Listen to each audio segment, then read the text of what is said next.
उत्तर प्रदेश सरकार मदरसों के लिए बड़ा कदम उठाने जा रही है।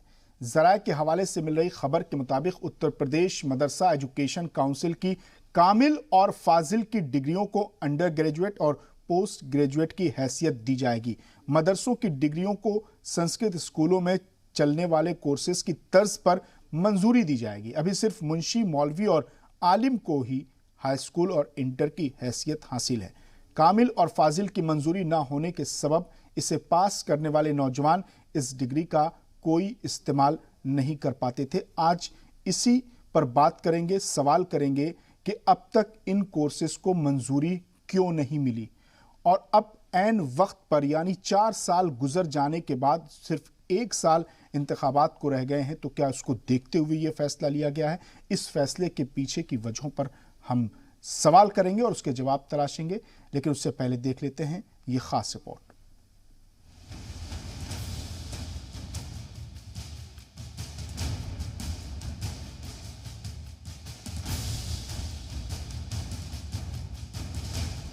यूपी सरकार उत्तर प्रदेश मदरसा एजुकेशन काउंसिल के जेरे इंतजाम चलने वाले कामिल और फाजिल की डिग्रियों को ग्रेजुएशन और पोस्ट ग्रेजुएशन की मंजूरी देने जा रही है।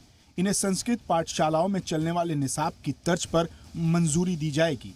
अभी सिर्फ मुंशी, मौलवी और आलिम को ही हाई स्कूल और इंटर की मंजूरी है। कामिल और फाजिल की मंजूरी न होने के सबब इसे पास करने वाले नौजवान अपनी डिग्री का इस्तेमाल नहीं कर पाते हैं। मदरसा बोर्ड के द्वारा लोग इसमें शिक्षा ग्रहण कर रहे हैं। कामिल और फाजिल की शिक्षा उनको प्राप्त हो रही है और उनको बीए, उनको डिग्री होल्डर वो लोग कहलाएंगे।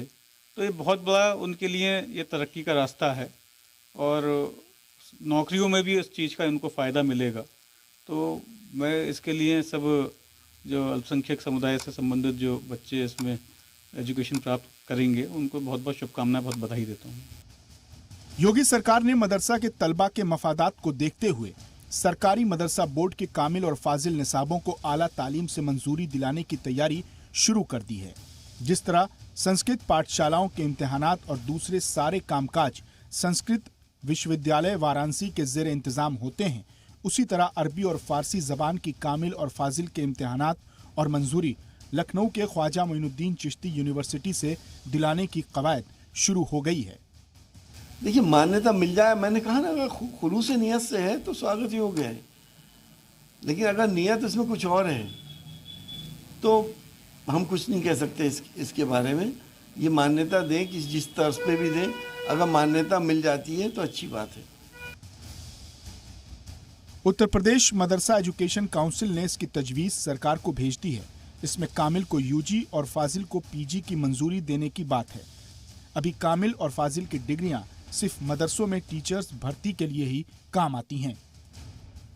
आला तालीम से यूजी और पीजी की मंजूरी न होने के सबब नौजवान सरकारी नौकरियों की भर्ती में इसका इस्तेमाल नहीं कर पाते हैं। योगी सरकार कामिल को यूजी और फाजिल को पीजी की मान्यता देने जा रही है। ऐसे में जो तलबा अभी तक डिग्री ना होने के कारण आवेदन अन्य सरकारी नौकरियों के लिए नहीं कर पाते थे, वो अब नौकरी के लिए आवेदन करना शुरू हो जाएंगे। अब हालांकि देखने वाली बात ये होगी कि कब तक तलबाओं को एक निराशा जो हाथ लगती थी वो अब सफलता के कदमों पर हाथ लगेगी।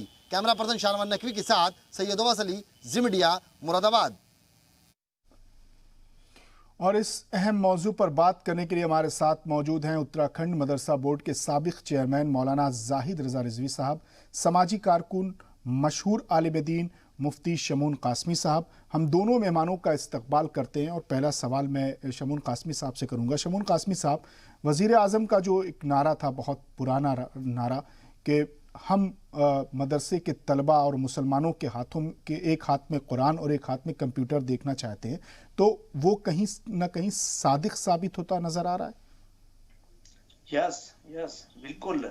मैं अब्बास भाई, आपको पहले तो मुबारकबाद के मुस्तहिक आप हैं कि आपने सबसे पहले इसे अपने चैनल पे चलाया। जी सलाम यकीनी तौर से दुआओं के लिए और मुबारकबाद का मुस्तहिक है कि वो हमारे मसाइल को चलाता है। मैं आपको ये कहना चाहूंगा कि जो प्राइम मिनिस्टर ने 2014 में जब वो पहली बार आए तो उन्होंने कहा था कि एक हाथ में कुरान और एक हाथ में कंप्यूटर हो, और अभी आपको मैं आपको एक खुशखबरी, जो एक बहुत अच्छी खबर ये थी जो गुजर चुकी, यानी 100 साला इजलास के अंदर अलीगढ़ मुस्लिम यूनिवर्सिटी के अंदर वहां के वाइस चांसलर ने डॉक्टर तारिक मंसूर साहब ने प्राइम मिनिस्टर को बुलाया।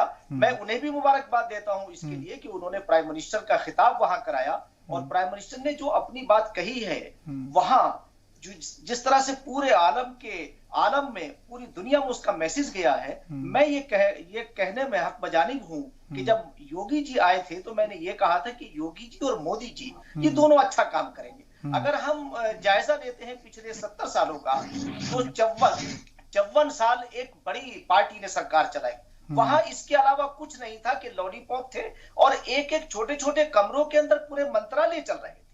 और एजुकेशन का इस तरह से कि मैं कह सकता हूं कि माइनॉरिटी में बड़ी माइनॉरिटी मुस्लिम है, तो मुसलमानों को एजुकेशन से दूर करने के बड़े प्रयास किए गए थे। मैं योगी जी को, जो उन्होंने ये कामिल को और फाजिल को जो ग्रेजुएट और पोस्ट ग्रेजुएट की जो मंजूरी दी है, मैं उस पर उन्हें मुबारकबाद देना चाहता हूं और उनसे कहना चाहता हूं कि आपका सही कदम है, सही सिमत में। मुझे बिल्कुल उम्मीद है, आशा है कि मुसलमान मुख्य धारा से जुड़ेंगे। और मैं आपको एक बात और बताना चाहता हूं कि प्राइम मिनिस्टर नरेंद्र मोदी जी ने अपने 100 साला जो अलीगढ़ मुस्लिम यूनिवर्सिटी के उसमें प्रोफेसर तारिक साहब ने उन्हें बुलाया, तो उन्होंने ब्रिज कोर्स का जिक्र किया था, जो मदारिस के तलबा के लिए ब्रिज कोर्स में जाकर के एडमिशन के बाद उन्हें इस लायक बनाया जाता है कि वो किसी भी बड़े से बड़े कोर्स को कर सके।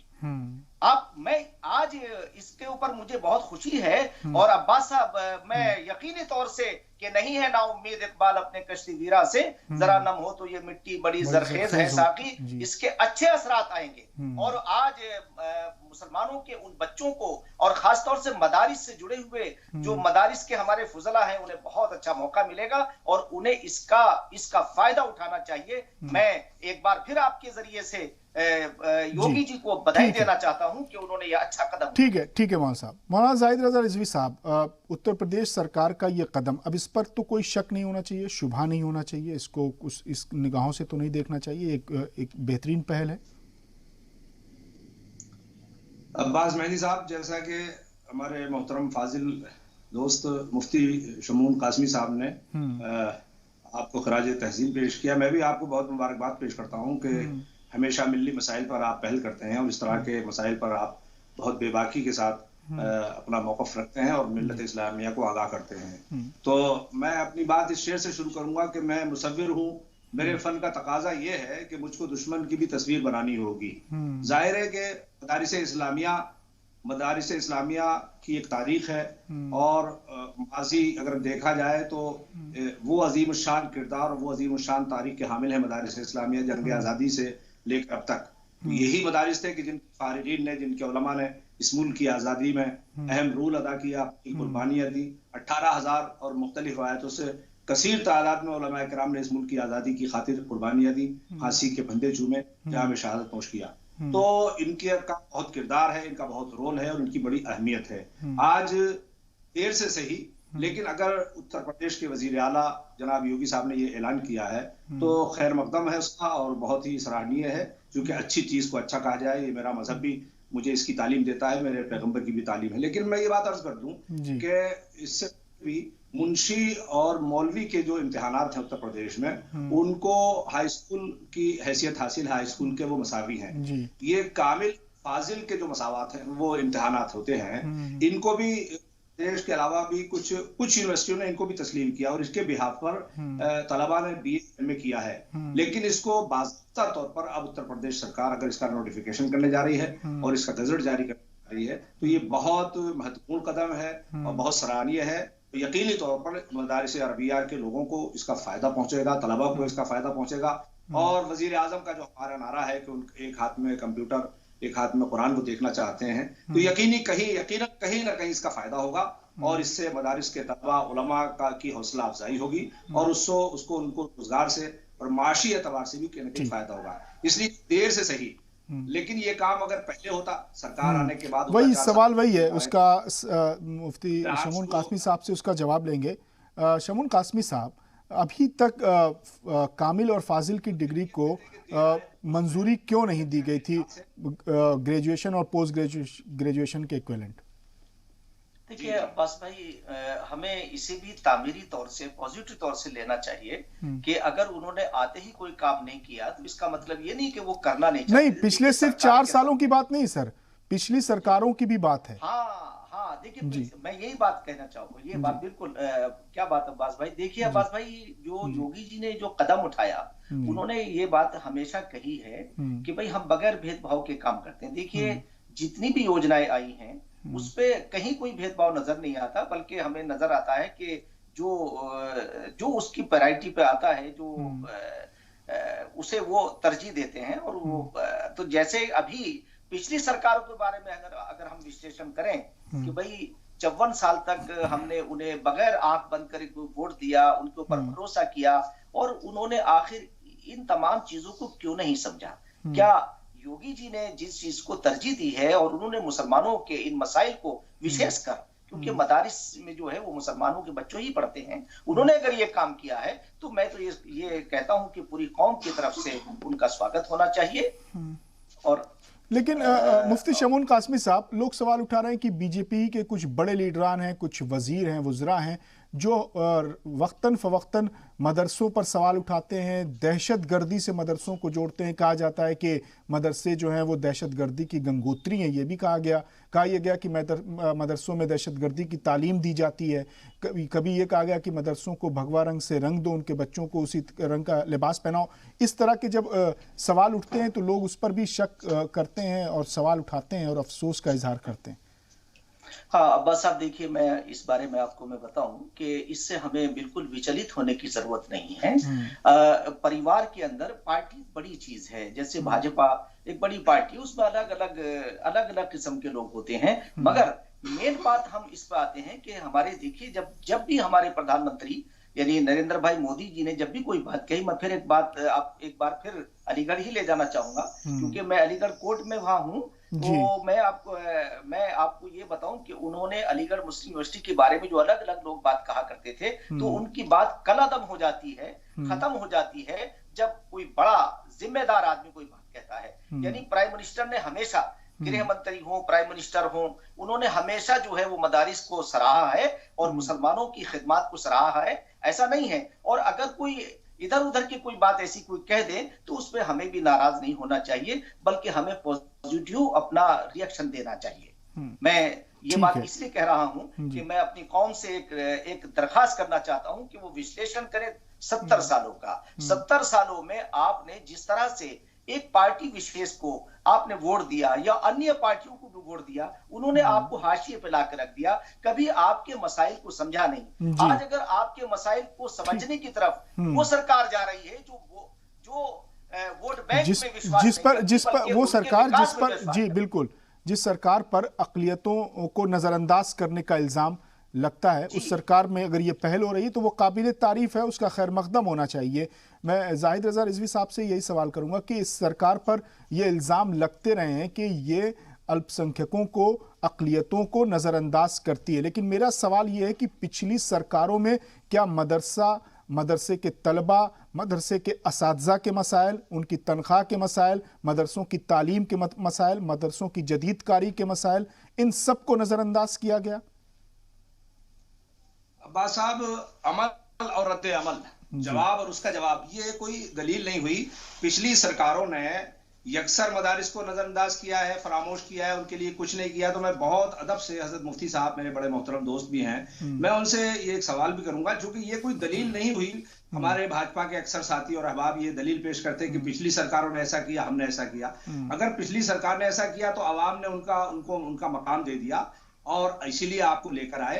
लेकिन जहां तक सच्चाई है तो इस सच्चाई को भी फरामोश नहीं किया जा सकता, जो सूरज से ज्यादा रोशन है कि पिछली सरकारों ने मदारिस अरबिया को किसी हद तक, चाहे वो कांग्रेस सरकार रही हो, सपा रही हो, बासपा हो, काफी हद तक 4 साल हमारी हुकूमत को, हमारे वजीर आला उत्तर प्रदेश के योगी साहब को होने जा रहे हैं, 6 साढ़े 6 साल हमारे मोहतरम मोदी साहब को होने जा रहे हैं। ये भी सच्चाई है कि एक भी मदरसा उत्तर प्रदेश में अभी तक कोई ग्रांट पर नहीं आया है, जो पिछली सरकारों ने मदारिस को रोजी रोटी से जोड़ा, ग्रांट मदरसे हुए और असातिज़ा की तनख्वाह और उनकी माशी फलाह और बहबूदी के लिए काम किए। उत्तर प्रदेश की सरकार ने अभी तक एक मदरसे को भी और ग्रांट पर देना या माशी हालत बेहतर करने की बात तो बड़ी है। ये आपको हैरत होगी कि जो मान्यता होती है, सैकड़ों नहीं हजारों फाइल वहां इल्तिवा में है उत्तर प्रदेश मदरसा बोर्ड में। अभी तक मान्यता कमेटी की मीटिंग नहीं हुई। 1200-1400 फाइलें पड़ी हुई है, बल्कि इससे भी जायद। मैंने एक बहस में और भी पहले ये बात कही थी कि मान्यता की मीटिंग भी नहीं हुई है, अभी बाज़ाब्ता वहां मदरसा बोर्ड नहीं है। तो लेकिन इसके अलावा लेकिन कहा जाता है कि वो जो मदारिस हैं जिनकी फाइल्स पड़ी हुई हैं, वो तमाम तर जो पैरामीटर्स हैं उस पर खरे नहीं उतरते। कोई 2 कमरों में मदरसे चला रहा है, कोई सिर्फ कागजों पे चला रहा है। इस तरह की भी खबरें आई थी। अब्बास साहब, क्या ये बात मुमकिन है कि अगर 2000 या 3000 मदारिस की फाइलें वहां पड़ी होंगी तो कोई एक मदरसा भी इस लायक नहीं होगा? मैं अर्ज कर रहा हूँ कि मदरसा बोर्ड ही नहीं हो बाज़ाब्ता तौर पर, अधिकारी बोर्ड चला रहे हैं, चेयरमैन नहीं है, मेंबरा नहीं है। जब मीटिंग ही नहीं हुई मान्यता कमेटी की, बोर्ड की कोई मीटिंग ही नहीं, तो ये बात तो बात की है। दूसरे नंबर पर कि वो कितने मदारिस उसको फॉलो करते हैं, किसमें दस्तावेजात मुकम्मल है, कितनों के कागजात कंप्लीट है। अभी तक मान्यता कमेटी की मीटिंग नहीं हुई है, वहां बाज़ाब्ता मदरसा बोर्ड नहीं है जिसको बाज़ाब्ता तौर पर कहा जाता है। ग्रांट की बात तो, लेकिन तकरीबन 567 मदारिस वहां ग्रांट पर हैं, पिछली सरकारों ने किए और उनको रोजी रोटी से माशी हालत में। मौलाना जाहिद साहब, मुझे 2-3 चीजें समझा दीजिए, चूंकि नाजरीन भी जानना चाहते हैं और समझना चाहते हैं, उनके सवाल आते रहते हैं हम तक। लोग ये जानना चाह रहे हैं कि वो पार्टियां, वो लीडरान जिन्होंने अपनी पूरी सियासत मुसलमानों की के वोट बैंक पर खड़ी की, अक़लियतों के मसाइल पर खड़ी की, मदरसों के मसाइल पर खड़ी की, अपनी रैलियों में नारे दिए, उन पार्टियों के दौरे इख्तिदार में, अहद हुकूमत में 4 बड़े काम किए गए हों मदरसों के लिए, अगर वो आप बता दीजिए तो लोगों को ज़्यादा वाज़ेह हो जाए। देखिए, मैं किसी एक पार्टी की तर्जुमानी या वकालत के लिए नहीं हाजिर हूं, बल्कि मैं एक बहुत नहीं, आप मदरसों के नुमाइंदा के तौर पर, मदारिस इस्लामिया के नुमाइंदा के तौर पर आप हैं और उत्तराखंड मदरसा बोर्ड के आप चेयरमैन भी रह चुके हैं, तो इसलिए आप वाजे करें कि इन सियासी पार्टियों की सरकारों में इस तरह के काम हुए थे।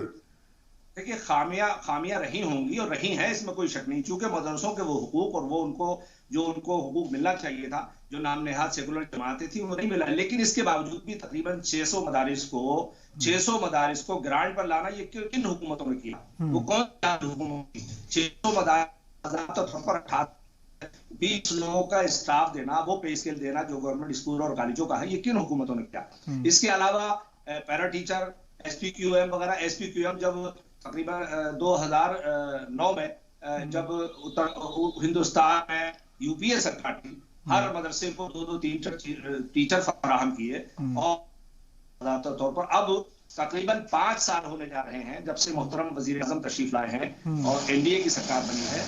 जो 2 या 3 टीचर मिलते थे SPQM वाले, विज्ञान टीचर के नाम से, उनके तनख्वाहें नहीं मिली हैं। मुख्तलिफ सूबों से आप जिससे चाहे पता करना है, वो टीचर भाग रहे हैं, कुछ लोगों ने नौकरी छोड़ दी, कुछ लोगों ने अपने दूसरे हासिल किए। तो इस तरह से बहुत सी चीजें पिछली सरकारों ने की हैं, किसी एक सरकार ने। लेकिन इसके बावजूद ये बात कही जा सकती है कि वो हुकूक जो मदरसों के थे, हमारे वोटरों के हकदार हैं, नाम नेहाद सेकुलर पार्टियां हैं। मगर फिर मैं वही अर्ज करूंगा कि जब हमारे मोहतरम वजीर आजम का ये नारा है, तो कम से कम उतने हुकूक और उतने राइट्स तो हमें मिलना चाहिए जो मदारिस इस्लामिया के बनते हैं। बस संस्कृत पाठशालाएं हैं, दूसरे स्कूल्स कॉलेज हैं, दूसरी तंजीमें हैं, उनको जो आप राहत और फैसिलिटीज दे रहे हैं, तो उसका आप 25% ही अता फरमा दें तो मदरसों की हालत बहुत बेहतर। लेकिन मौलाना जाहिद साहब, अगर इस तरह से बेहतरी हुई होती, काम हुआ होता, तो फिर आज मदरसों की ये हालत नहीं होती ना। जो मदारिस इस्लामिया के जो आज हालात हैं, वहाँ के निसाब, वहाँ का निज़ाम,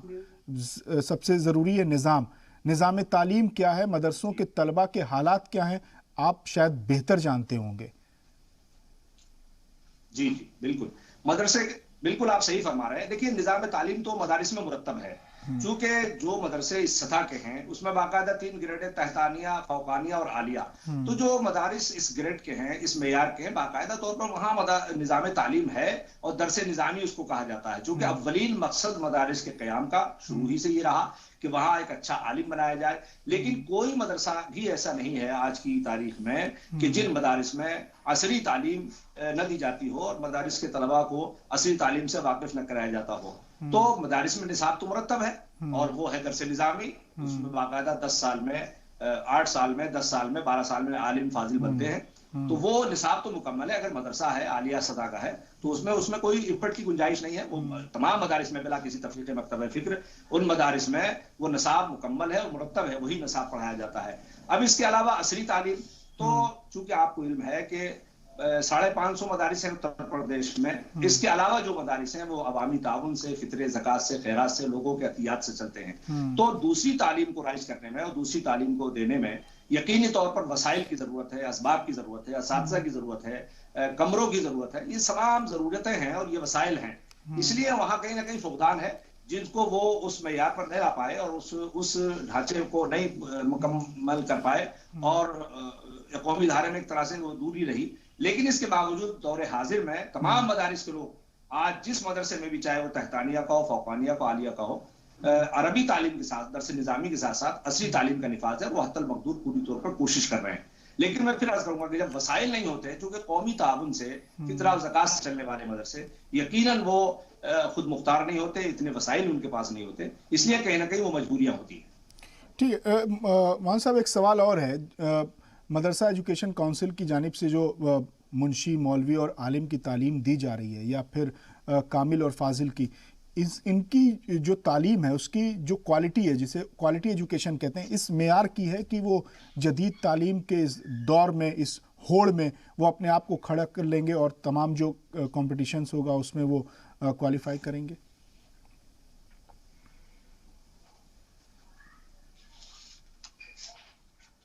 मोहन जाहिद साहब, आपको मेरा सवाल मिला कि? जी, दोबारा सवाल करें। मेरा सवाल ये है कि अभी जो मुंशी, मौलवी, आलिम की तालीम दी जा रही, डिग्री दी जा रही है, उनको जो तालीम दी जा रही है उसकी जो क्वालिटी है, क्वालिटी एजुकेशन, क्या वो इस मेयार की है, इस सतह की है कि वो जदीद तालीम के इस दौर में, जदीद तालीम के इस होड़ में वो ज़माने के हम कदम हो सकेंगे? देखिए, मदारिस में अब तब्दीली आ रही है।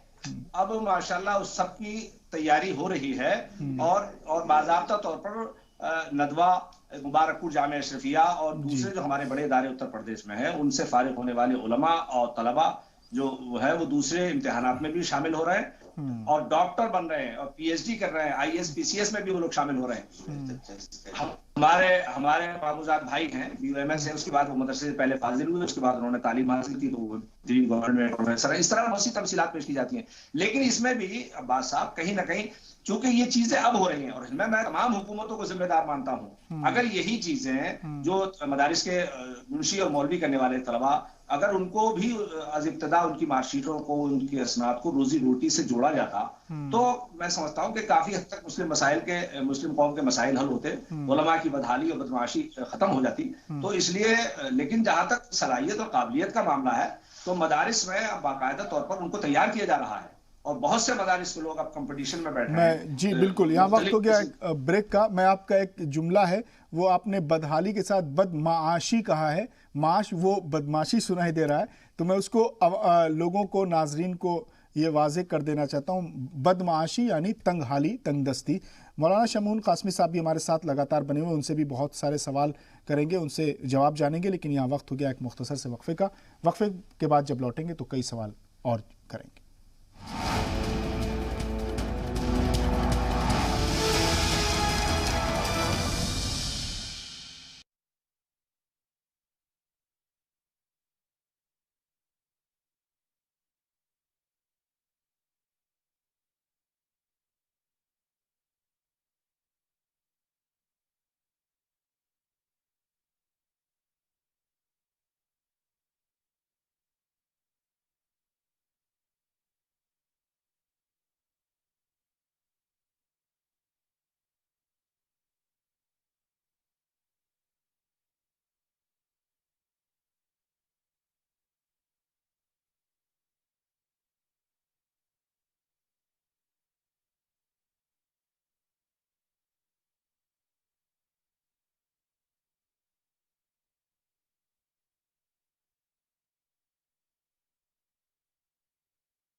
वक्फे के बाद एक बार फिर आपका इस्तकबाल है आज का मुद्दा में। आज का मुद्दा में हम बात कर रहे हैं कि कामिल और फाजिल की जो डिग्री है उसको इक्विवेलेंट कर दिया गया है अंडर ग्रेजुएट और पोस्ट ग्रेजुएट के।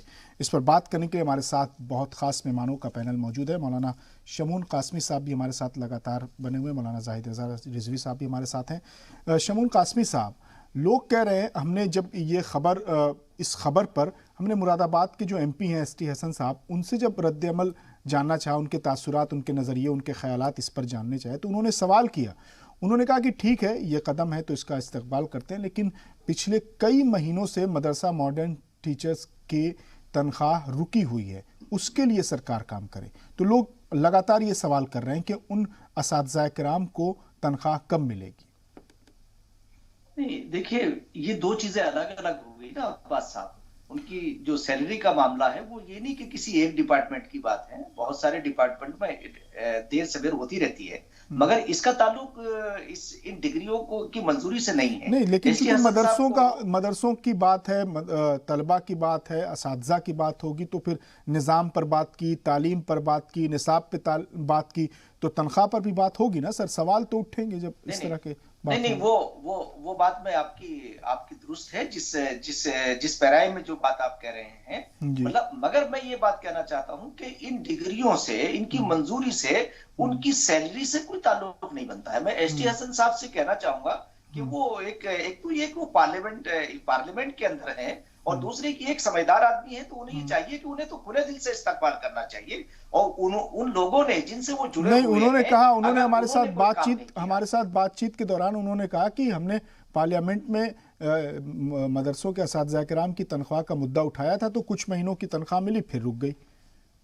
नहीं, उसके बाद फिर उठाएंगे तो फिर मिल जाएगी, उसमें क्या। भाई देखिए, ये तो हुकूमतों की अपनी ऐसा होता है ना, बहुत सारी चीजें होती है सामने, देर सवेर होती रहती है, मगर इन सैलरियों के रुकने का मतलब ये नहीं कि वो खत्म हो गई, उन्हें तो एक साथ मिल जाती है, कोई परेशानी तो ऐसी नहीं है। हाँ, यकीनी तौर से, वक्ती तौर से परेशानी आती है, तो उसे थोड़ा सा उन्हें कोऑपरेट करना चाहिए और इसमें कोई शिकवे शिकायत नहीं करने चाहिए। और ये इस मंजूरी से मुतालिक मैं समझता हूं कि अगर इस तरह की बात आती है अब्बास साहब, अगर आप देखें अखलाकी तौर से, आप उन्हें कह तो सकते हैं, मगर उसके ऊपर आप उनसे जोड़ करके ये कोशिश करें कि भाई ये मंजूरी तो दे दी मगर सैलरी नहीं दे रहे हैं, ऐसा नहीं, ऐसा अंदाज नहीं होना चाहिए। ये समझदार लोगों की बात नहीं, तो बल्कि समझदारी ये है कि अगर कोई कमियां रह गई हैं तो उन्हें खूबसूरती के साथ हम ये कहें कि साहब, ये अपने चीफ मिनिस्टर को इससे अवगत कराएं, उन्हें एहसास कराएं कि भाई उनकी सैलरी नहीं मिल रही है, तो जैसे उनके संज्ञान में आएगा,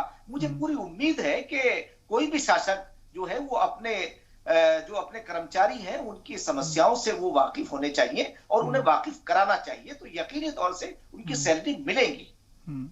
लेकिन लोग सवाल ये कर रहे हैं, लोग कह रहे हैं कि अब क्या इसको माना जाए कि योगी सरकार और मोदी सरकार मदरसों की तालीम और अक़लियतों की तरक्की के लिए संजीदा है? देखिए, मैं ये बात खुले दिल से हमें तस्लीम करनी चाहिए कि बगैर किसी उसके, क्योंकि यहाँ तो कोई वोट की राजनीति का भी मतलब नहीं है। उन्होंने हमेशा एक बात कही है प्राइम मिनिस्टर ने कि भाई हम वोटों की राजनीति नहीं करते, बल्कि हम सबकी भलाई की बात करते हैं। और मैं ये बात अब्बास साहब कहना चाहूंगा प्राइम मिनिस्टर से भी, पूरी सरकार से, कि ये आपका बहुत अच्छा कदम है। खैरन नासी मय्यन फउन्नास, हमारे इस सृष्टि के रचयिता जिसने सारे संसार को एक नरो नारी से बनाया है और हमारे दूध और खून के रिश्ते हैं, वो भी ये चाहता है कि मेरे बंदों के साथ भलाई हो। तो खैरन नासी मय्यन फउन्नास, तुम में सबसे अच्छा आदमी वो है जो लोगों की भलाई के लिए काम करें। तो प्राइम मिनिस्टर और हमारे चीफ मिनिस्टर और हमारी सरकार अगर इस तरफ वो कदम बढ़ा रहे हैं, तो इस पे हमें उनका खुले दिल से इस्तकबाल करना चाहिए और इसके लिए पुरुम्मीद रहना चाहिए कि जो कमियां और हैं वो भी आगे जाकर के हल हो जाएंगी और हमारा भाईचारा भी मजबूत होगा।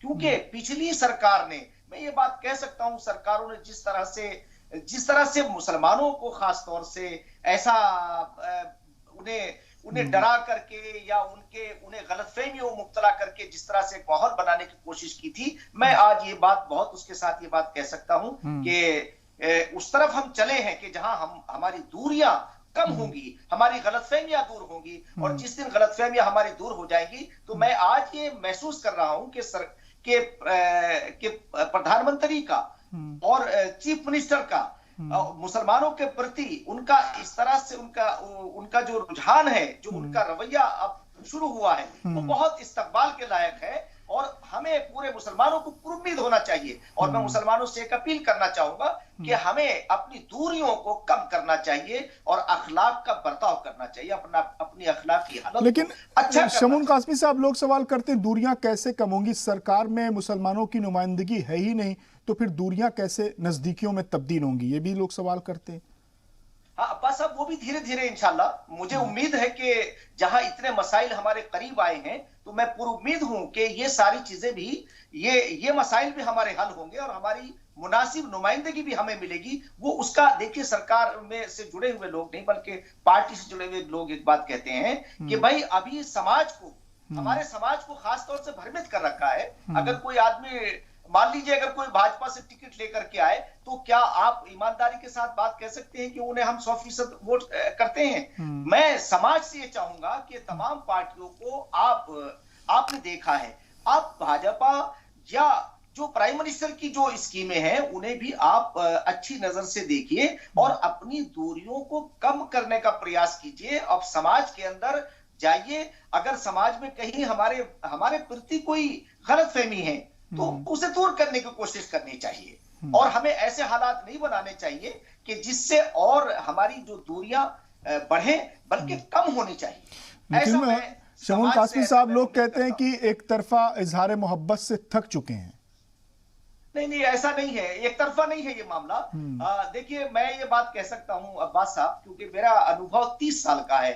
हम करप्शन के खिलाफ चले और हमने जो है लोगों से कहा कि देखिए करप्शन हर एक को नुकसान देता है, मगर कुछ लोगों का ये मानना था, हमारे बहुत सारे कुछ लोग ऐसे थे उस जमाने के अंदर के जो कहते थे कि साहब करप्शन खत्म हो गया तो मुसलमानों के काम होने बंद हो जाएंगे। मुझे हंसी आती थी उस वक्त। मैं आज भी ये बात अब्बास साहब, आपसे तो बार बार अलग किसी न किसी मौजू पे हम लोग मिलते रहते हैं, मैं आज भी ये बात कह सकता हूं कि हमें सही तौर से ईमानदारी के साथ, हमें ईमानदार होना चाहिए। जब हम ईमानदार होंगे तो मैं यकीन के साथ ये बात कह सकता हूं, आपसे कोई नफरत नहीं कर सकता।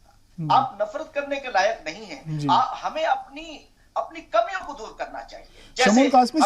शमून कासमी साहब, यूपी में अगर आप इस तरह से बात कर रहे हैं कि पहल हो रही है, नजदीकियां बढ़ रही हैं, दूरियां घट रही हैं, लोग लेकिन कह रहे हैं कि हज कमेटी नहीं है, हज कमेटी के अफसरान काम करते हैं, उर्दू एकेडमी नहीं है, मदरसा बोर्ड नहीं है, माइनॉरिटी कमीशन नहीं है, तो लोग इस तरह से सवाल उठाते हैं।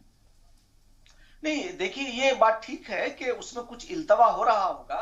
अभी तलाश यकीनी तौर से सरकार जो है अच्छे लोगों की करती है, तो वो ये सोच करके नहीं वो होना चाहिए कि काम यकीनी तौर से कि ये बोर्डों में सब लोग आएंगे। मुझे देर सवेर मुझे पूरी उम्मीद है कि वो आएंगे। अभी क्योंकि पिछले दिनों तो हमारे एक बोर्ड जो आयोग था, अल्पसंख्यक आयोग, उसके चेयरमैन की डेथ होने के बाद खाली हुआ है। तो ऐसा नहीं है कि, और धीरे धीरे रफ्ते रफ्ते वो सारी नियुक्तियां होंगी, मगर सरकार ये भी देखती है कि भाई अच्छे लोग आए और उन्हें आगे बढ़ाया जाए। मैं ऐसी भी उम्मीद करता हूं सरकार से, और खासतौर से मैं योगी जी से बिल्कुल पुरुम्मीद हूं कि मैंने पहले भी कई ऐसे अपने प्रोग्रामों में कहा है कि आज ये दो लोग, यानी हमारे प्रधानमंत्री जी मोदी जी और आदित्यनाथ योगी जी, ये दोनों वो लोग हैं जो जिनके सामने सिर्फ देश है और समाज है। और समाज से देखिए, जब हमारे प्राइम मिनिस्टर बात करते हैं तो 130 करोड़ की बात करते हैं। ये पहला प्राइम मिनिस्टर है, बिल्कुल वो पूरे अवाम की बात करते हैं। आएंगे आपके पास भी आएंगे। हमारे साथ फोन पर डॉक्टर एमएच खान साहब भी जुड़ गए हैं, सियासी तज्जियाकार हैं। डॉक्टर साहब, बहुत बहुत आपका इस्तकबाल। डॉक्टर साहब, आपसे भी हम यही जानना चाहेंगे, यूपी सरकार ने मदरसा एजुकेशन काउंसिल के जो फाजिल और कामिल की डिग्री है उसको इक्विवेलेंट कर दिया है अंडर ग्रेजुएट और पोस्ट ग्रेजुएट के। इसको आप कैसे देखते हैं? क्या ये एक मुस्बत कदम है, एक पॉजिटिव कदम है? करना चाहिए, ये बहुत अच्छा कदम है।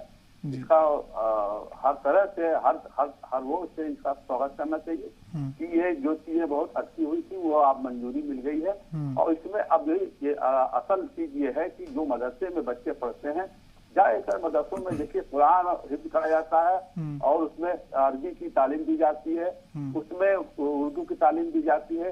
इसमें सरकार को चाहिए कि अंग्रेजी भी पढ़ाई जाए और साइंस भी पढ़ाया जाए और आपका कंप्यूटर कोर्स भी कराया जाए, तो इससे हमारे लेकिन सरकार डॉक्टर साहब, सरकार तो चाहती है मदरसा मॉडर्नाइजेशन, मदरसों की जदीदकारी सरकार चाहती है, लेकिन कौम के अंदर से ही आवाज उठने लगती है, बड़े बड़े इदारे बोलने लगते हैं कि हम अपने मदरसों में दखल अंदाजी नहीं होने देंगे, हम अपने निज़ाम और निज़ाम में किसी को का कब्जा नहीं होने देंगे, हम अपने निसाब को नहीं बदलने देंगे। मदरसा मॉडर्नाइजेशन की मुखालफत शुरू हो जाती है सर। नहीं, मुखालफत करने वालों को दबाइए, कुचल दीजिए, ऐसी चीजें जो है जो आगे बढ़ती। आज जैसे अलीगढ़, मैं डॉक्टर साहब मैं नाम नहीं लूंगा, इस मुल्क के सबसे बड़े तालीमी मुसलमानों के सबसे बड़े तालीमी इदारे में मुखालफत होती है, बहुत बड़े आलिम दीन है, मुसलमानों के बहुत बड़े कायद हैं, उनकी तरफ से पूरी मजबूत तरीके से इसकी मुखालफत की जाती है। मैं नहीं मानता उनको, बहुत बड़े मुस्लिम इदारे के बहुत बड़े मुस्लिम मौलाना या बड़े बड़े चीज हो गए हैं, मैं ऐसे सोच वाले आदमी को नहीं मानता। आप देखिए, अलीगढ़ मुस्लिम यूनिवर्सिटी आज कायम हुई है जी। अलीगढ़ मुस्लिम यूनिवर्सिटी को कायम करने पर जी 50 से ज्यादा फतवे जारी हुए थे जी, 50 से ज्यादा फतवे जी, कि आप इसको आप क्या बनाना चाहते हैं। और आज उन्हीं जिन लोगों ने फतवे जारी किए थे, उन्हीं के बच्चे आज अलीगढ़ यूनिवर्सिटी में पढ़ने जा रहे हैं। ये बात समझ में बाद में आती है इन लोगों के। इन लोगों को लगता है कि हमारी जो रियासत है, हमारी जो सियासत है, जिससे हम पूरा पैसा कमाते हैं, वो खत्म हो जाएगी। गवर्नमेंट इसमें इंटरफीयर करेगी, गवर्नमेंट इसमें जांच कराएगी, सब चीजें हैं।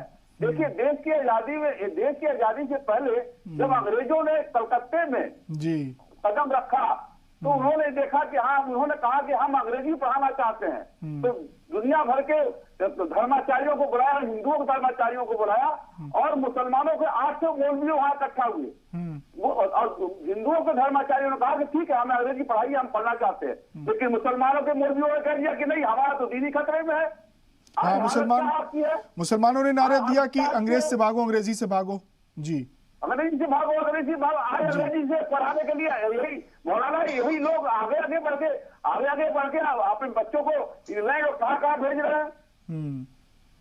तो ये चीजें डॉक्टर साहब लोग सवाल ये भी कर रहे हैं कि वो सरकारें, वो पिछली सरकारें जिन्होंने अक़लियतों के नाम पर, मदरसों के नाम पर, मुसलमानों के नाम पर सियासत की, उन सरकारों में मदरसों की तरक्की के लिए, मदरसों में की तालीमी तरक्की के लिए, एजुकेशन क्वालिटी के लिए क्या कदम उठाए गए?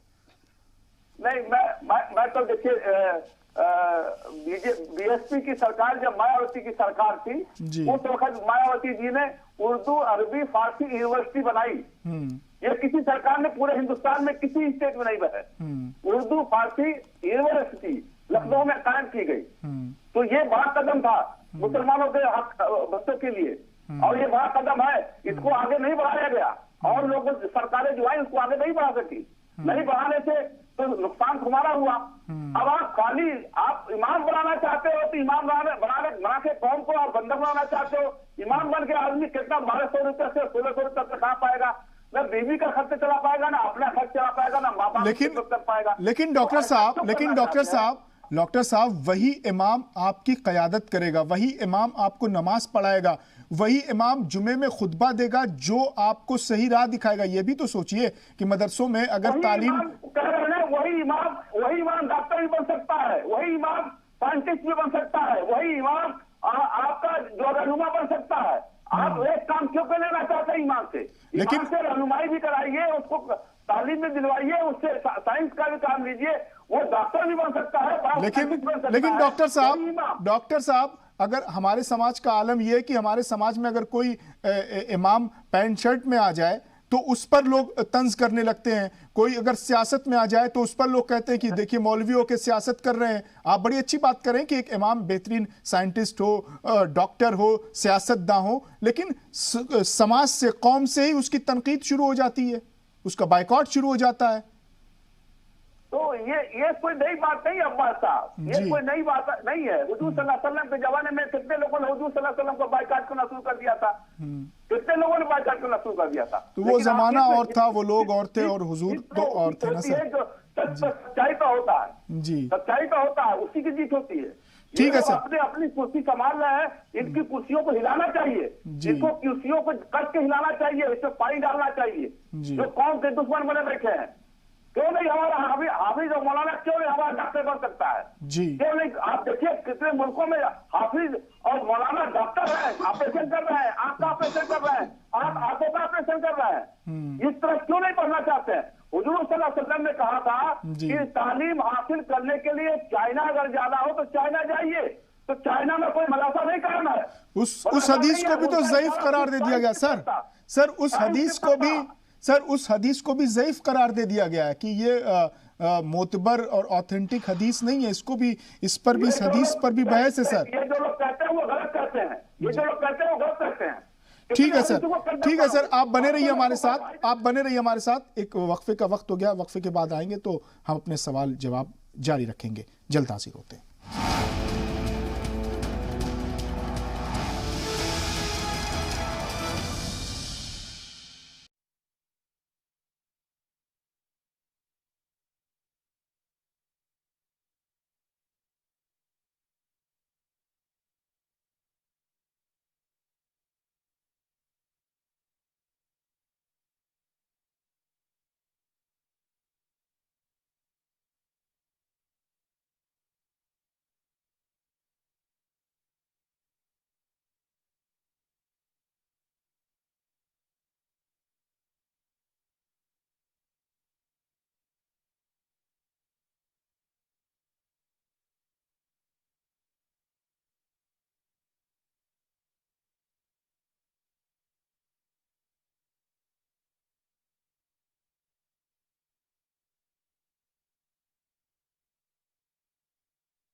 वक्फे के बाद एक बार फिर आपका इस्तकबाल आज का मुद्दा में हम बात कर रहे हैं कि यूपी में कामिल और फाजिल को मंजूरी मिल गई है अंडर ग्रेजुएट और पोस्ट ग्रेजुएट के इक्विवेलेंट। इस पर बात करने के लिए हमारे साथ उलेमा का पैनल मौजूद है।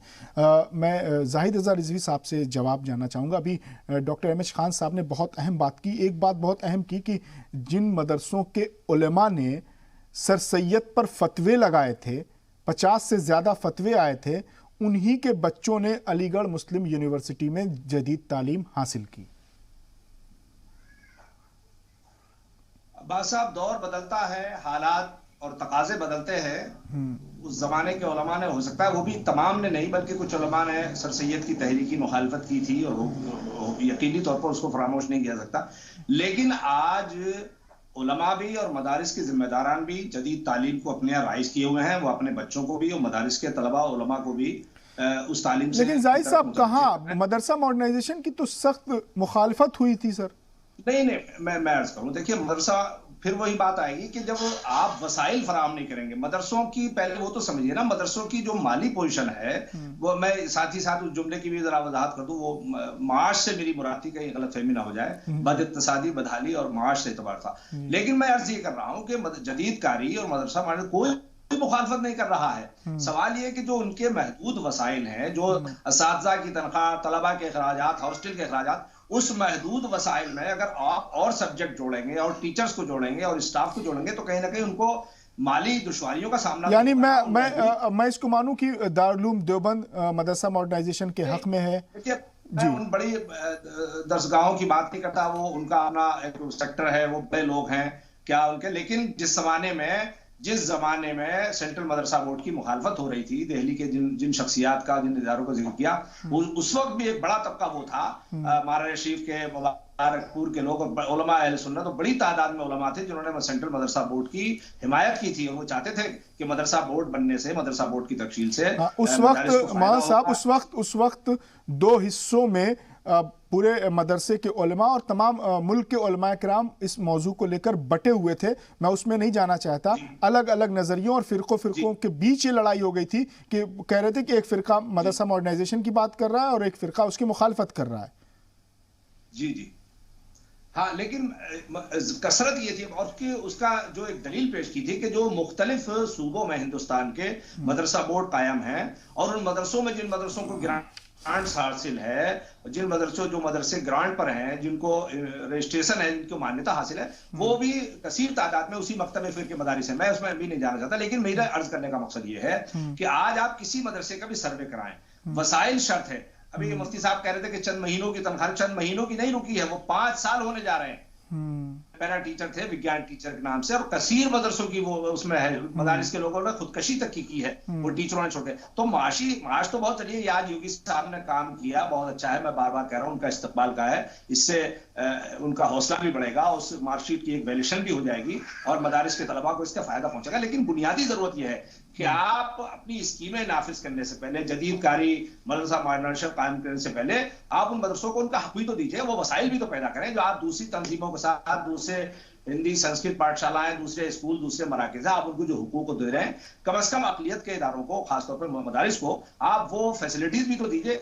और उसके बाद देखिए, मैं आपसे एक बात अर्ज करता हूँ, मदारिस के बच्चे पीछे नहीं है। 10 साल का, 8 साल का बच्चा कुरान के 30 पारे हिफ्ज कर लेता है। जो 8 साल और 10 साल का कुरान करीम के 30 पारे अपने सीने में महफूज कर लेता है 2 साल में, 2.5 साल में, 1.5 साल में, 1 साल में, क्या वो बच्चा IAS नहीं बन सकता?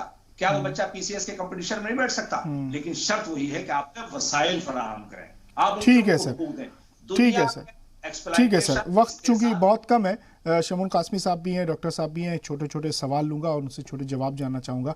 शमून कासमी साहब, मौलाना जाहिद रज़ा रिजवी साहब भी यही कह रहे हैं कि मदरसा मॉडर्नाइजेशन की बात होती है, मदरसों की तरक्की की बात होती है, तालीमी तरक्की की बात होती है, लेकिन ज़राए और वसाइल उस तरह से फराहम नहीं किए जाते, सिर्फ कागज़ों पर बातें हो जाती हैं।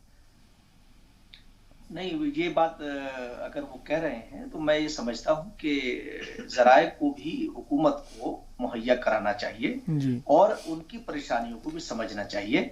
और किसी भी अच्छी सरकार के लिए जरूरी है कि वो उनके जो समस्याएं हैं, जो परेशानियां हैं, उनकी तरफ तवज्जो दे। मैं सरकार से ऐसी उम्मीद करता हूँ कि जिन लोगों की सैलरी रुकी हुई है, यकीनी तौर से ये बहुत परेशानी का बाइस होती है, उनकी सैलरी मिलनी चाहिए। और सरकार ऐसा कदम, मुझे उम्मीद है कि बिल्कुल फौरी तौर से उठाएगी भी, ऐसी मैं आपके जरिए से अपील करना चाहता हूँ। और जहां तक देखिए, जो लोग मदारिस में और असरी तालीम में फर्क महसूस करते हैं, मैं उनसे कहना चाहता हूँ, देखिए मदारिस में भी अच्छे लोग फारिग होते हैं और असरी तालीम भी जो जहां दरसगाहें हैं, उनमें भी सारे के सारे कामयाब नहीं होते हैं। तो ये इस पे ज्यादा लोगों को वो नहीं करना चाहिए। और जहां तक देखिए, जो अलीगढ़ मुस्लिम यूनिवर्सिटी के बानी सर सैयद अहमद खान के बारे में है, मैं ये बात जरूर कहूंगा कि सर सैयद अहमद खान को एक बिल्कुल कुदरती तौर से उन्होंने एक ऐसा कदम उठाया, और उस वक्त के लोगों ने क्यों इख्तलाफ किया होगा, क्यों नहीं किया होगा,